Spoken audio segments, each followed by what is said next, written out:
Hey guys, I'm Flamehawk, and welcome back to another episode of East Meets West. And as always, I am the Gentleman Snark, introducing a special guest on today's show, the first official show that we have coming back, and that is DinoCon. Say hello, Diana. Oh, wait, no, that's me.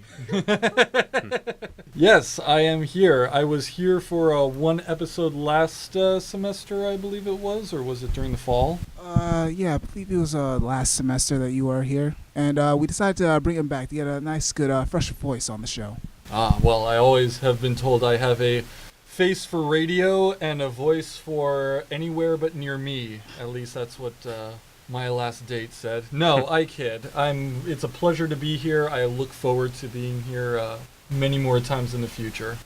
All right, so we're just gonna open it up that there has been a lot of Pokemon news, especially Pokemon Sun and Moon news. Now, before we get to the games here, I just want to say that there has been a brief teaser of the new Pokemon Sun and Moon anime featuring Ash after his disgraceful defeat in the X y and Z series, but we won't really touch on that. I ranted enough on our live Twitch stream that one time. But in any case, apparently in this new anime series, Ash is going back to school. What?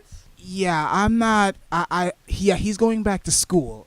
Well, no. This has always been a point of contention for me when it comes to the Pokemon universe. It's like, oh, okay, we're going to take a 10-year-old child and we're going to send them out into the wilderness where there are giant bees with swords for hands and fire-breathing dragons and gigantic crabs that can kill you. And yeah, screw school. School is for nerds. I'm going to go out and die, and my parents are okay with this. Yeah. I don't see anything wrong with it. Sounds about right. I mean, you are given a fire-breathing lizard as a pet when you're 10. I mean, what can go wrong? Nothing, right? Well, I think the only thing that can go wrong is choosing Bulbasaur instead. True. Yeah, definitely.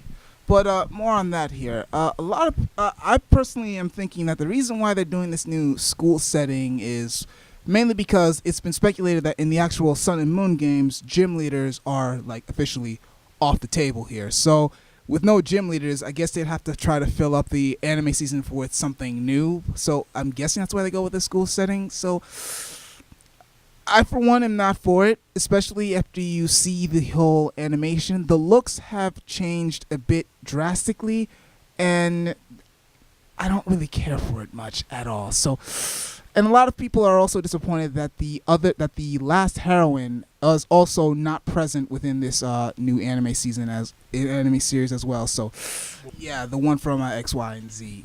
Yeah, she's gonna be a no-show, like pretty much all the other female protagonists as well. So, like I said, the Sun and Moon anime series, I'm not really looking forward to it. But while we're on the topic of Pokemon anime series, there is a new one coming out that's specifically only for YouTube, and that's called Pokemon Generations. So for all you those who were a fan of the Pokemon Origins that had Red and his adventures with Charmander going throughout and even catching Mewtwo, they're bringing it back, except now it's not just going to be Red. They're going to have all the stories that you know and love from the video games. They're actually going to turn it into anime form, and they're calling it Pokemon Generations, and that's going to be specifically and exclusively on YouTube. So yeah, so while the Pokemon anime series with X and Y and Z having a disappointing league ending, and with the new Pokemon Sun and Moon anime looking to be very, very disappointing,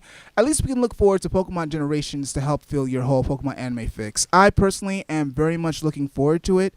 So yeah, and lastly, while we're still on Pokemon, one last thing, we are going to talk about the new trailers that we've seen about the Pokemon Sun and Moon video games. And I gotta say, well, first, I want to touch on the Ultra Beasts for a second. Like, does anybody here have any type of theories as to what the Ultra Beasts could be here?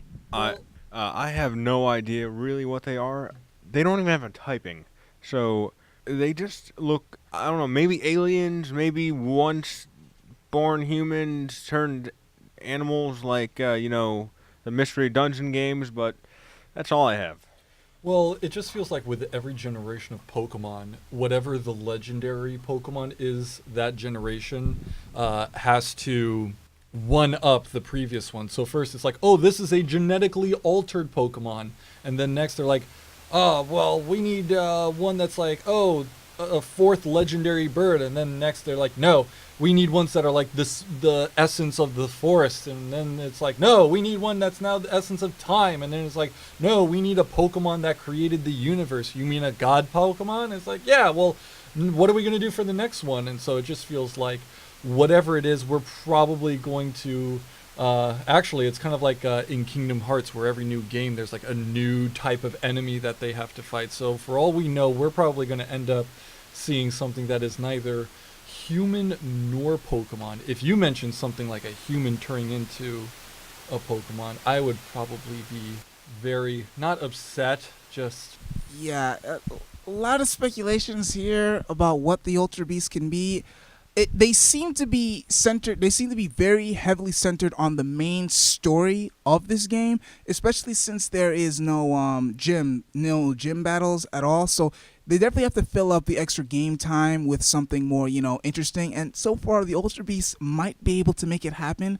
I'm not sure about that. Don't quote me on that, but I, for one, am very interested to see how they are. They seem to be more like boss battle type of Pokemon, because within the trailers, you get to see that I believe UB02 Beauty, and I think UB02, I believe the other one is called Strength.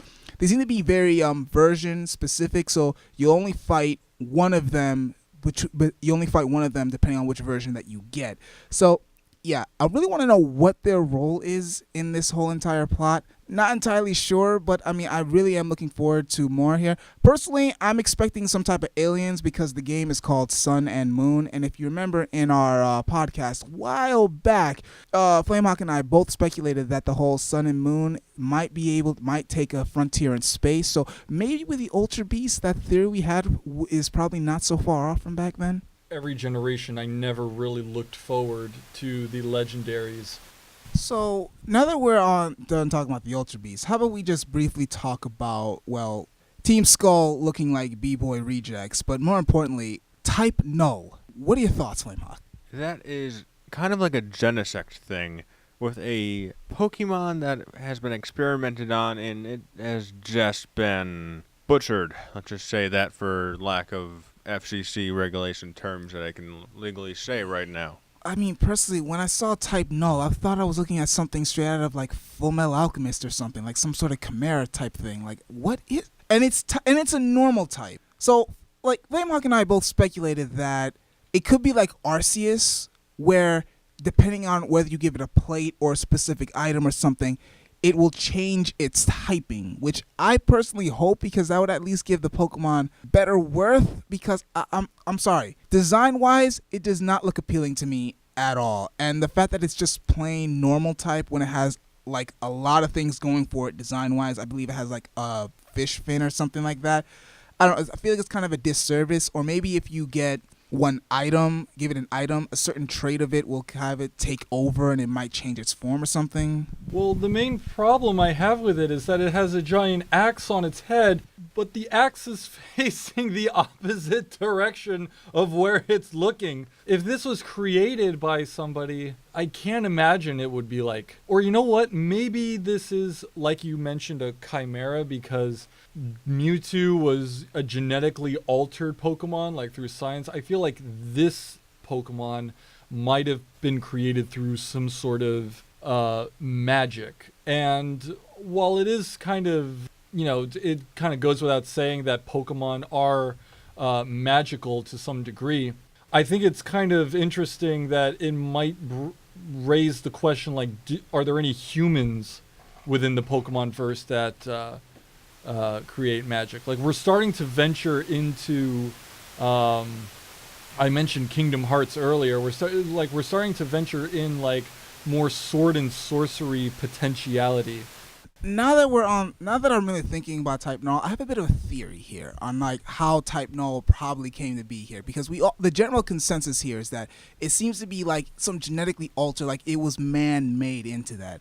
So my theory is based on the trailers that we've seen, because we've seen Team Skull and the researchers, all the big doctors with wearing white and whatnot, we've seen them interact with Team Skull. And we've seen the blonde-haired kid is the one that really has Type Null. So my theory is that Type Null was once in the research lab, and then Team Skull probably just broke in and probably stole it. Because I'm really thinking that Type Null might have a connection to the Ultra Beast here. That might be a bit me just trying to reach out there, but that's personally my theory here.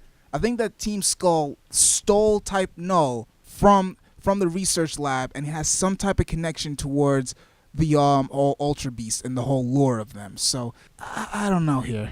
My question, do we know which tree this generation's professor will be named after? I am not quite sure. I mean, the main professor that has caused everyone buzzing is how there is a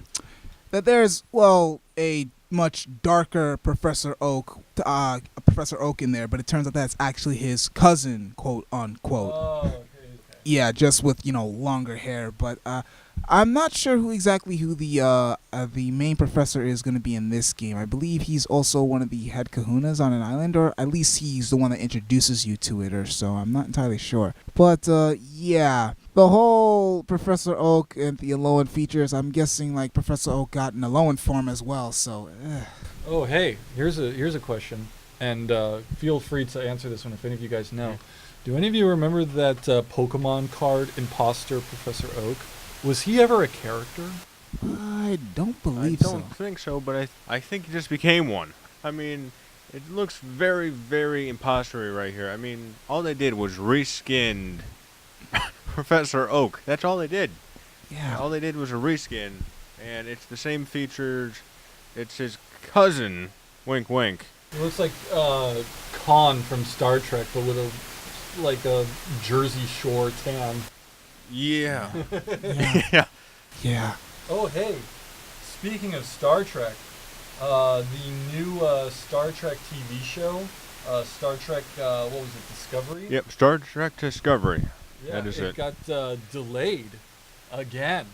Unfortunately, but yes, it has been delayed until May 2017, being pushed back from January 2017 due to issues with timing and wanting to make sure it was done correctly. That's not up to par because, not for nothing, but Star Trek does not really have a long history of impeccable special effects, particularly the first season.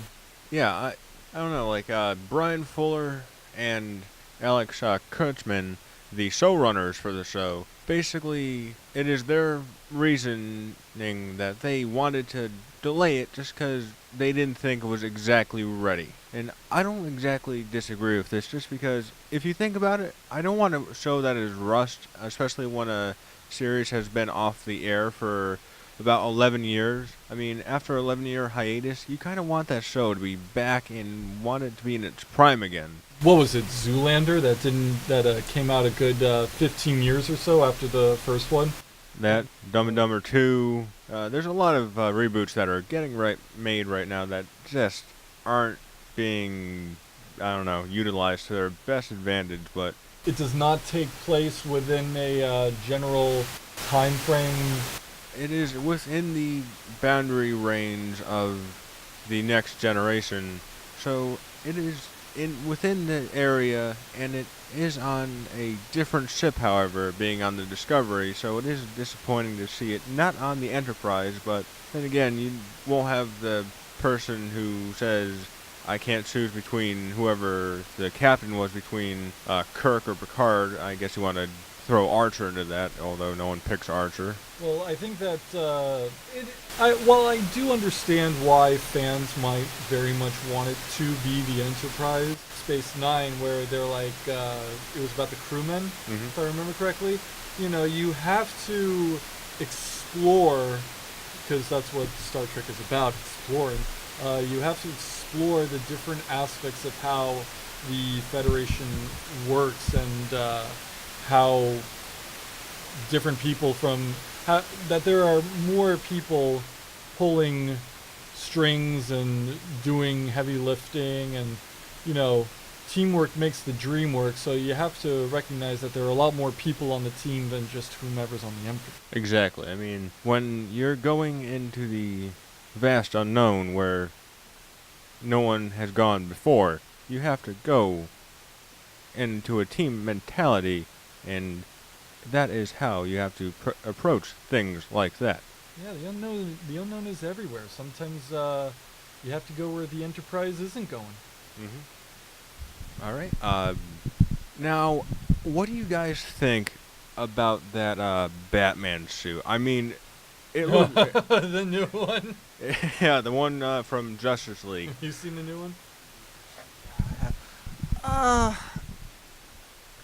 Well, personally, I don't think it's that bad. I think it's a bit of a step up from the last one that we got within the what we've seen brief glimpses in both Suicide Squad and in Batman v Supes. So it seems a lot more darker and brooding, and also like it seems a bit more tactical, as it seems like he has goggles over his eyes of some Yes. sort. So yeah, it definitely is on the more tactical side here. So personally, I'm actually for this suit. As long as it's no bat nipples, I'm definitely for this.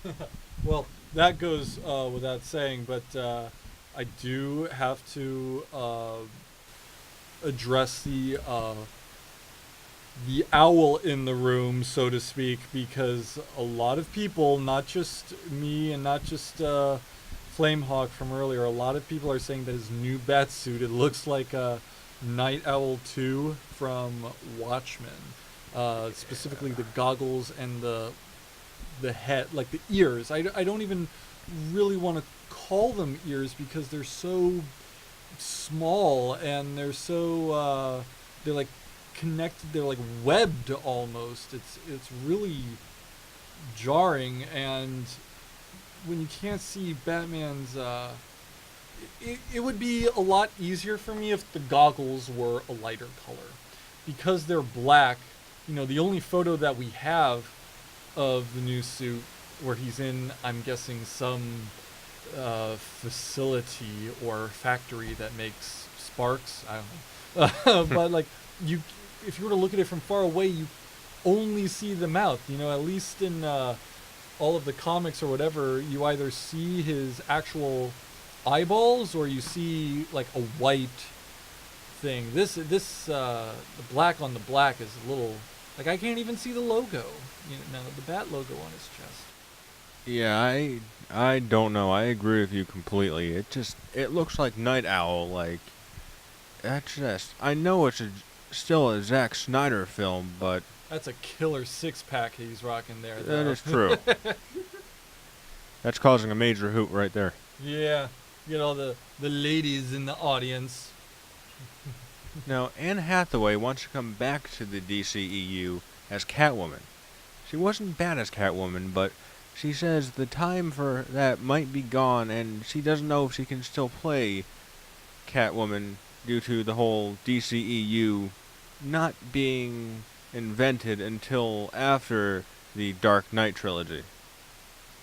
Well, she can come back to my place as Catwoman. I don't mind. But no. What do you think? Do you think Anne Hathaway can be Catwoman again? I personally see no problem with it, but we have seen in the past where old actors want to reprise certain roles whenever there's a reboot going on. So I don't see a problem with it, but I highly doubt it's gonna happen though. I really don't think it's gonna happen though.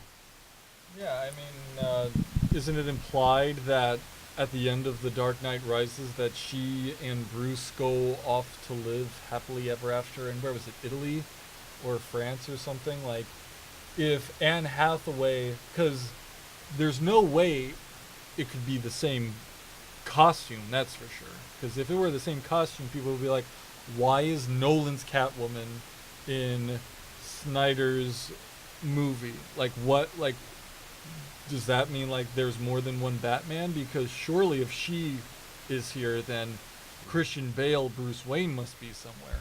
Multiverse theory. Well, hey, that's a great way to bring Flash into the DCEU. Although, speaking of time travelers, I heard that the main man Booster Gold isn't going to be in the DCEU. Yeah, that's what I'm hearing too. The Booster Gold, everyone's famous hero that no one has ever heard of, is seeming like it's getting shafted again, and that is coming from the person who is penning it and putting it together, Andrew Kreisberg, the person who does most of DC's television works. But right now, Booster Gold is separated for some reason from the rest of the DCEU, although he has ties to Ted Kord, his main man, Blue Beetle, and Blue Beetle works for Batman.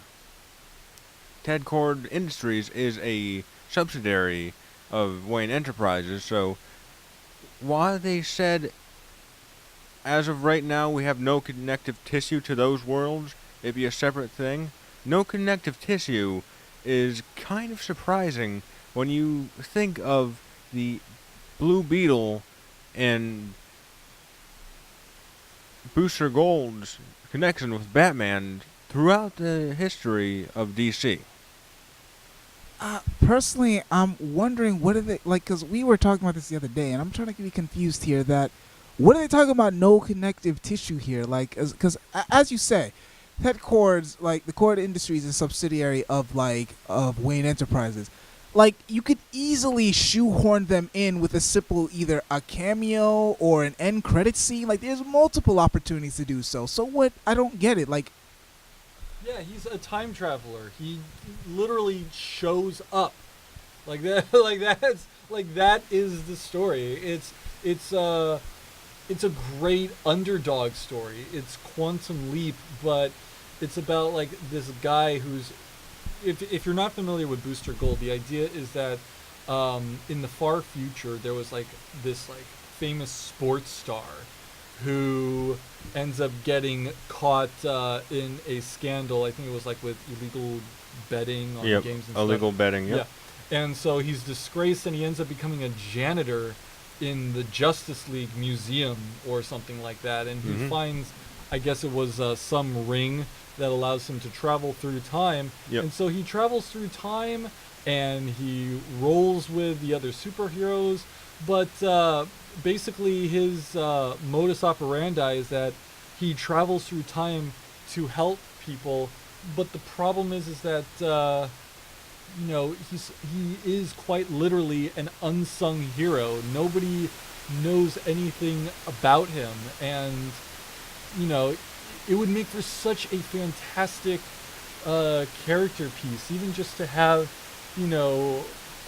I don't even need him to be in the in like a TV show or anything, but you could treat him as sort of a DC equivalent to Deadpool, in that he's kind of self-aware of all of the characters that are around him. He wouldn't be breaking the fourth wall or anything, but he would be sort of like that, a very comical hero, but at the same time everyone roots for him as like an underdog. I mean, yeah, because like you said, he's a time traveler, and like that means he has a good understanding of the heroes, like before they really became legends or they passed on. So I don't understand. I really think they're making a big mistake with this. I really think it's a missed opportunity here. They really should like. I don't know what's going on with the bigwigs up in here, but I'm really thinking that they just want to focus mainly on the Justice League, like the core members, because that's the only excuse I could think of. But even then, DC got it. Like they need to figure out a way to really spread out DCEU, because right now while they're trying, I'll admit they are trying in some aspects, but they're still kind of caged in a sense. They're still kind of stuck in a box. And if they were to try to connect these two heroes, I feel as if they'd be literally thinking outside the box in a sense. Doesn't get more outside of the box than time travel. No, it does not. But when you think of it, DCEU is rushing to put things together I mean, they have a short time frame, and they're trying to put every character they can think of in the main frame in a short amount of time. You think that they would want to get more characters instead of just saying, "Oh yeah, we're good right now. We have just the main Justice League members, and let's just leave it at that, because we're not being beaten by Marvel or anything." No. Well, with Suicide Squad, there was a very clear attempt to try and bring lesser-known villains to light. Booster Gold, there aren't really any quintessential villains, but I think that in order for Booster Gold to be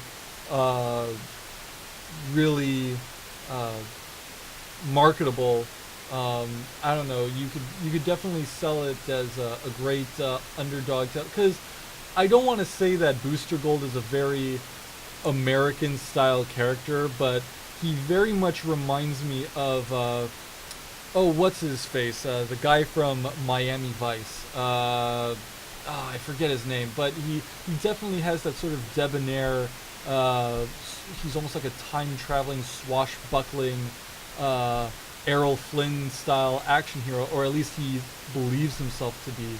And it's a redemption story, and everyone loves a good redemption story. Exactly. Speaking of the DCEU, we're also interested in figuring out how, Deathstroke, or I'm not gonna lie, my first introduction to him was through Teen Titans, as I'm sure for many other listeners. So I always just call him like Slade in my head. But yeah. Joe Manchin is going to be playing. I can never pronounce his name right. Neither can I. I always want to say, Mangello. Yeah, Mangello. There we go. Yeah, Mangello. Joe Mangello. There we go. Yeah. There we go. That sounds like a Dick Tracy character. Joe Mangello. Yeah, sounds about right. But yeah, he's going to be playing Deathstroke. That's pretty cool. That is pretty cool. I could definitely see him as that character, though. He seems to have that grit and the suaveness needed for Deathstroke. Well, I for one am also thinking this would be a good fit here. I really want to see though, because I hear he's going to be the main antagonist for the solo Bat films here. So I really want to know what exactly is he going to be doing? Because the thing is, it's kind of hard for Deathstroke to be the main antagonist, because the thing is though, Deathstroke is a hired gun. He's a hitman. He doesn't just go off there are times when he goes off for revenge, goes off for whole revenge arcs and stuff like that, but he's primarily a hitman. He's a hired gun.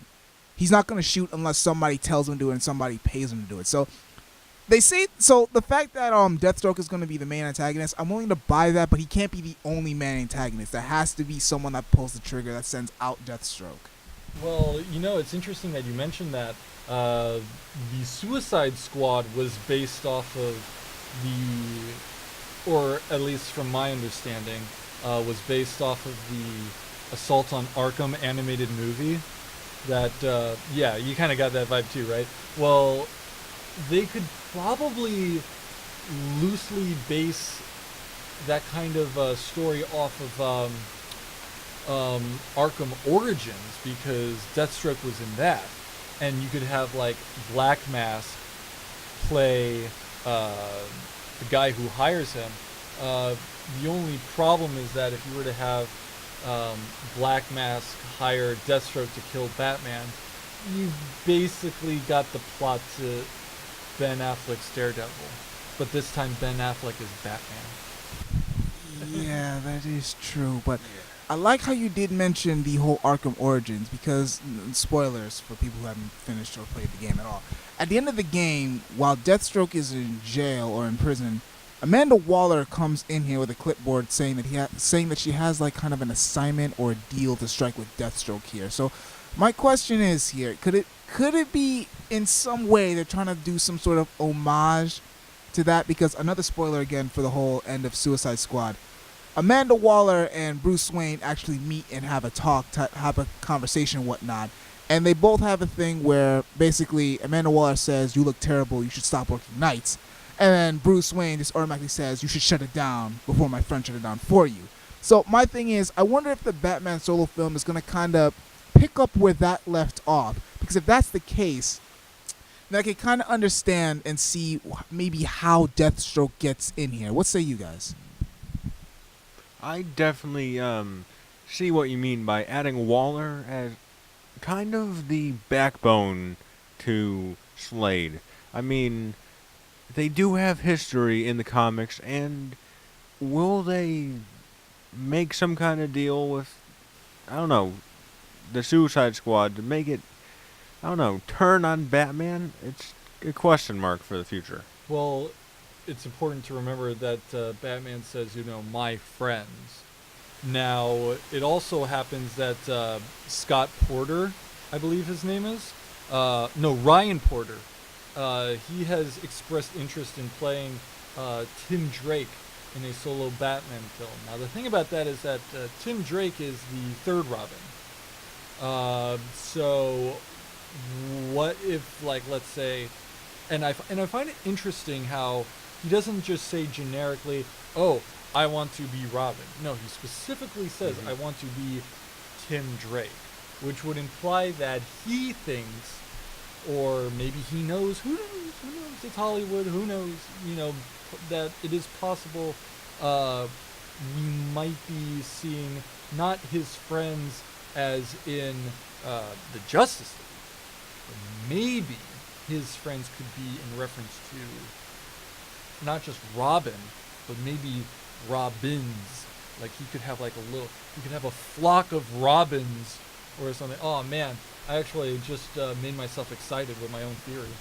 I mean, it's interesting that you say that because, because within the Batman v Superman, a lot of people speculated that during that time period, that Bruce Wayne was set before, perhaps, many people speculated that Dick Grayson died or something, but no, personally, I don't believe that at all. But it definitely seems like that was probably at a time, that was, way after Dick Grayson, and maybe it was showcasing that maybe it was also after Jason Todd, if they did any type of homages to Jason Todd. So,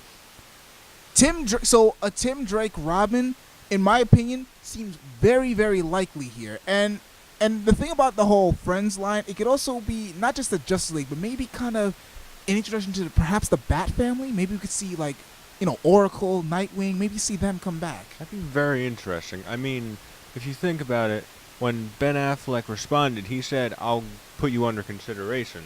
So we might actually see Porter as Tim Drake. Well, I think that's what makes it really exciting is because, as was mentioned, the possibility of the Bat family.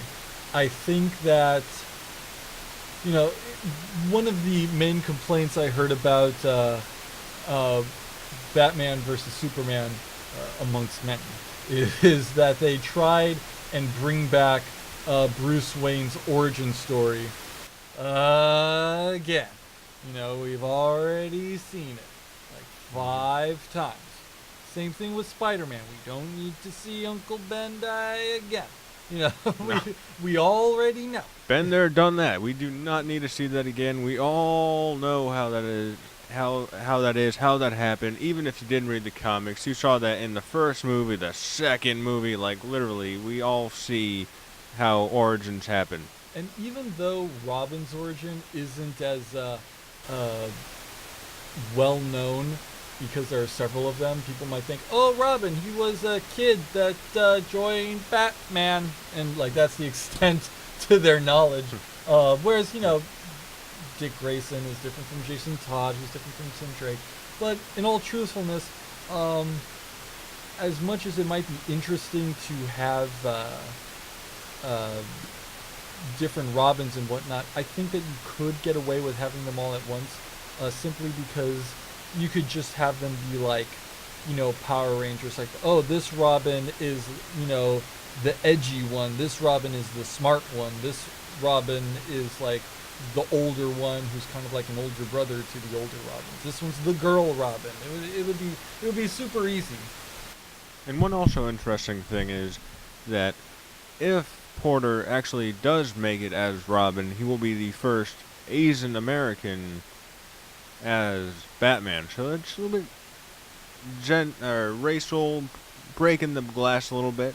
Nice to see a little bit stretching the story material here and there.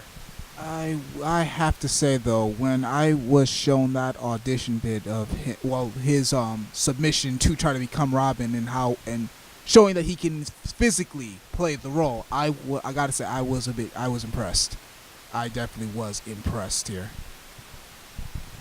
Now, some very interesting news just came this week, and that is Kingsman 2, The Golden Circle, has wrapped in production, and it is being put into post-production and ready for the 2017 release. That is great news for me because Kingsman is easily my favorite comic book film of the past several years. I know a lot of people talk about Civil War and Guardians of the Galaxy and Batman v Superman as like the big name ones, but for me, Kingsman really stuck with me. Granted, I was in I worked in retail at the time. Like I was working at Macy's while when it came out.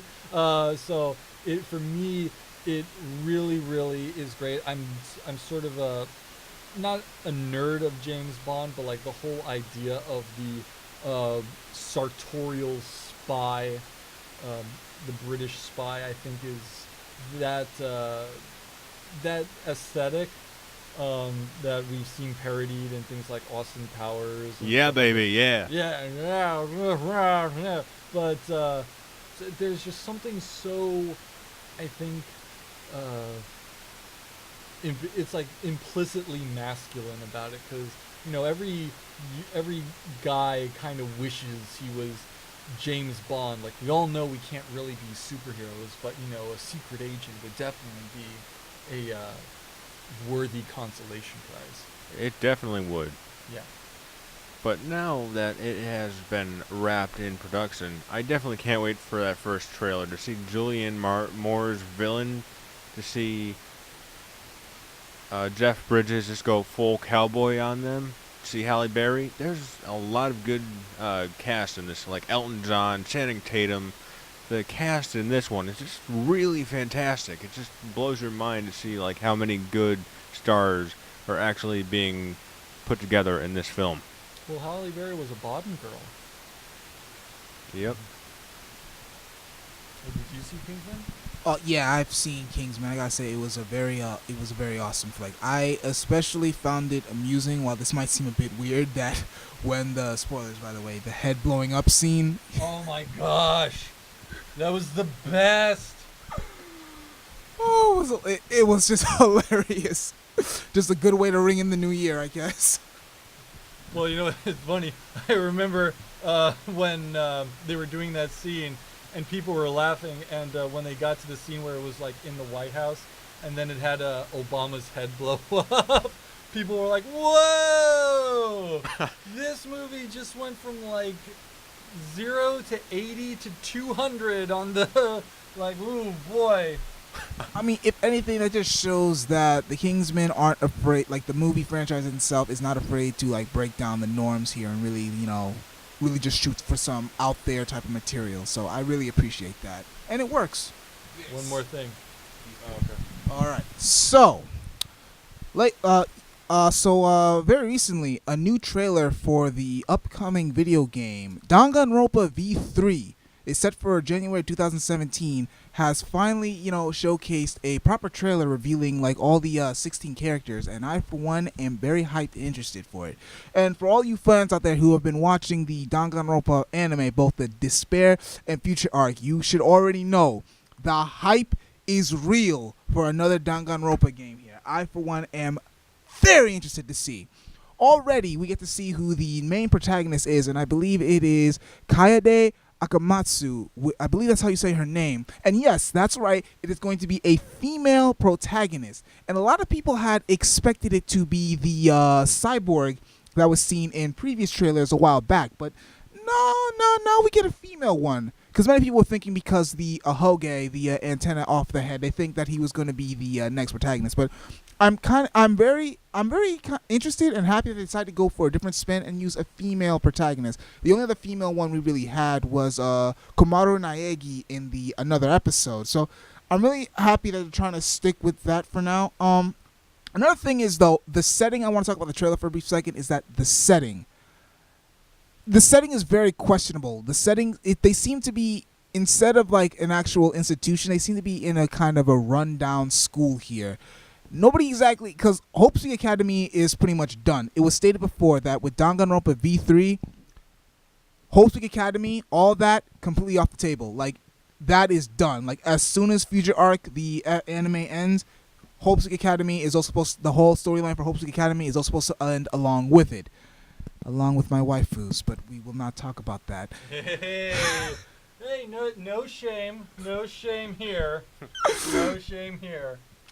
But on the characters, though, I'm really interested on the characters, though, because without Hope's Peak Academy, what are special about these characters? Because within the other previous games, it was because of the Hope's Peak Academy was applying talents toward their characters. But now that Hope's Peak Academy is supposedly gone within this timeline of the V3 series, will the main characters get talents to showcase, or are they just, because a lot of people are trying to analyze their clothing to understand potentially what their talents could be. Like, one speculated could be steampunk. The main character they think has something to do with music based on their skirt and certain hairpins on her head. So I'm not entirely sure what to expect from this game, but honestly, that's just part of the hype. I, for one, am very interested to see where this goes. The setting, because so far the rooms we've seen within the school setting itself, it being run down, is kind of a rundown arcade and kind of a very huge library with way too many books. So again, that's Danganronpa V3. That is set to come out January 2017. I'm very interested to see where that game is going to go.